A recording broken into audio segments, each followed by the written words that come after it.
Hello everyone, welcome to another video. I thought I never actually told you how I got Azazel, and I thought we might should change that.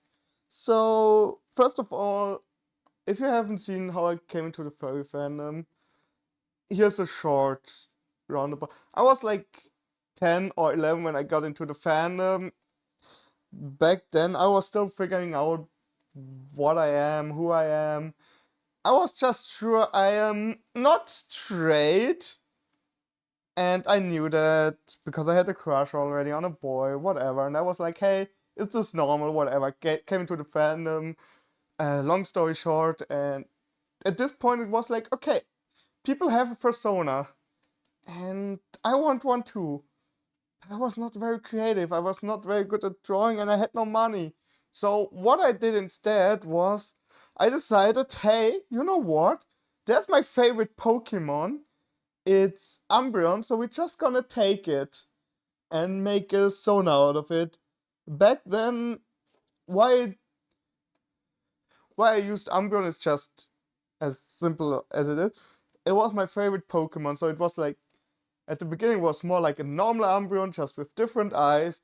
Back then, a white one and a gray, bluish one, and they were symbolized for the blind side and the good side of Azazel, which was back then some person that lived in my head.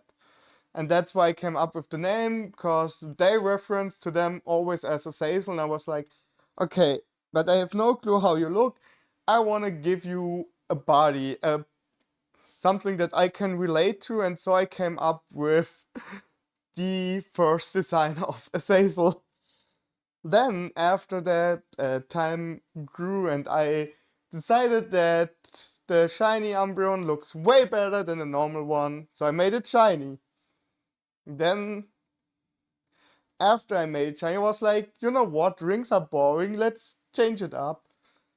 And then I had a rough time, and I was like, you know what would be really, really cool if my Sona represents some of my friends. So the little stars you see here, they are representing a friend of mine. That's Carubia. They also have amazing stars on their sonas. I love them. They helped me a lot through a really, really hard time. The red scarf that my Sona has is a reference to Rakurin. You might know Raku, especially if you speak German or watch TikTok, you should know him. Well, in that case, if you know him, his Sona originally had a red scarf. And I was like, he also meant a lot to me. He still means a lot to me. He's one of my closest friends. So I wanted to him get represented in my Sona as well. And then I had my boyfriend Iba. He had two different eye colors. And also Azazel, like the personality in the head changed over the years. They got a way more evil, way more aggressive, way more toxic to me. And Eva had this like blue and red eye, and I thought like that would be a good combination to show the good side with the blue eye and the angelic side and the demonic evil side from Azazel with these two eye colors. And so my best and most important persons in my life got into the Sona to that point, which also is the reason why I have the Material blush. If you haven't seen it, I said it in a short where I talked about I had a crush on Material back then. Well, not a slight one, like a really, really big one.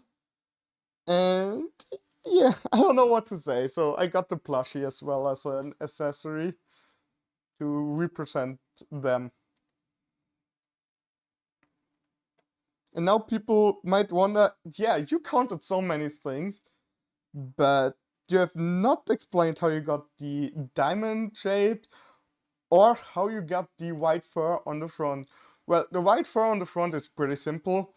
My favorite real animals that exist in the real world are penguins. Especially this ones look really, really cute. So I decided to bring that into my sauna as well. And what would be more iconic to a penguin than the black from the Umbreon and the white belly? That's the whole story about this. And the diamond shapes are also pretty simple. I just wanted to look a little bit different. I wanted to be a little bit more fluffy. Because Umbreons normally not do look too much like fur. And I thought that's always a design flaw from Pokemon. Because I think they should be a little bit more fluffy. They have fur. And if you look at Eevee, all the fur and other evolutions, they all have more like fur. Or some fur directions, and Umbreon never got this, so I made that up. So that's why you have the wild ears, the wild tail, and the markings just a little bit different to show how weird I am. Or to represent myself. I thought, why not? Give it a try. Also to... it helps to not like look directly like an Umbreon. So Nintendo can't strike and claim me directly. If I would say it's a completely new species, I would get along with that. So if anyone from Nintendo is watching this, I'm totally not an Umbreon. Trust. Anyways, that was in very short term how Azazel got to the point that yes, if you want to learn more about the personality of Azazel, how I came up with them as a sauna in general, how they react, how they think, how they are in my head, let me know that in the comments. Otherwise, I would really love to hear what you think about your own personas and how you created them. That would be really amazing to know. So let me know in the comments. Have a wonderful time, and I hope to see you in the next video. Bye!